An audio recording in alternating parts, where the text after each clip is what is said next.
సిద్దిపేట జిల్లా వీరభద్రస్వామి దేవాలయంలో అపచారం, ఆలయంలో మందు పార్టీ అనంతరం చోరీ. మండలంలో వరుస చోరీ ఘటనలు, బాటశాలలో దొంగతనం సంఘటన మరవక ముందే మరో చోట దొంగతనం వరుస సంఘటనలు జరుగుతున్నా అధికారులు ఎలాంటి నియంత్రణ చర్యలు చేపట్టకపోవడంపై గ్రామ ప్రజలు విమర్శలు వెల్లువెత్తుతున్నాయి.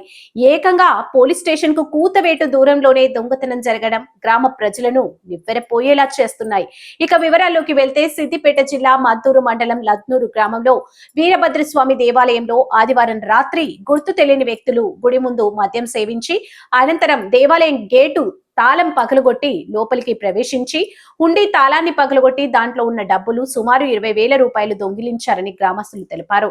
వీరభద్రస్వామి దేవాలయంలో పూజారిగా పనిచేస్తున్న వేణు పంతులు ఉదయం రోజువారీగా పూజకు వెళ్లి చూడగా గేటు తాళం పగలగొట్టి హుండీ తాళం కూడా పగలగొట్టి ఉండటంతో పోలీసులకు సమాచారం అందించారు.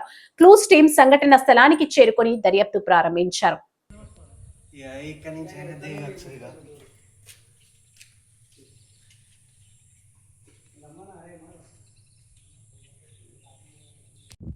నా పేరు దూసగంటి రామకృష్ణ శర్మ.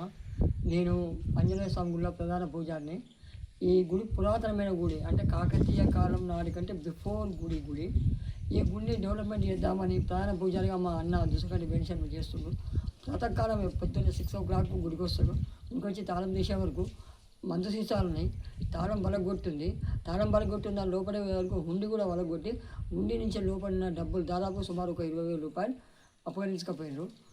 దీనిపై నిఘా ఉంచాలి. నిఘా లేకపోవడం వల్ల దొంగతనాలు, తాగుడు. ఈ గుడి అసలు దాదాపుగా 1000-1500 సంవత్సరాల క్రితం గుడి అని. అంటే తాగడం వల్ల ఇక్కడ మత విశ్వాసాలు దెబ్బతింటున్నాయి. మత విశ్వాసాలు కావాలి కాబట్టి నిఘా ఉంచి ఒక సీసీ కెమెరాలు ఏర్పాటు చేసి ప్రత్యేకమైన ఒక 3 కమిటీని వేసి మద్దూరు పోలీస్ స్టేషన్ వాళ్ళు ఒక నిఘా ఏర్పాటు చేయాలని కోరుతున్నాం. ప్రకారంగానే గుడికి వచ్చే వరకు తాళం పలుగొట్టినది, గలాపీట తీసినది. ఇక నేను ఊళ్ళకు చైర్మన్ ఫోన్ చేసిన, ఇది అడుగు చూసే వరకు సీసాలు మందు సీసాలు, ఇది అపచారం కదా గుడికి. ఇట్లాంటి వాటిని ఖండిస్తున్నాం.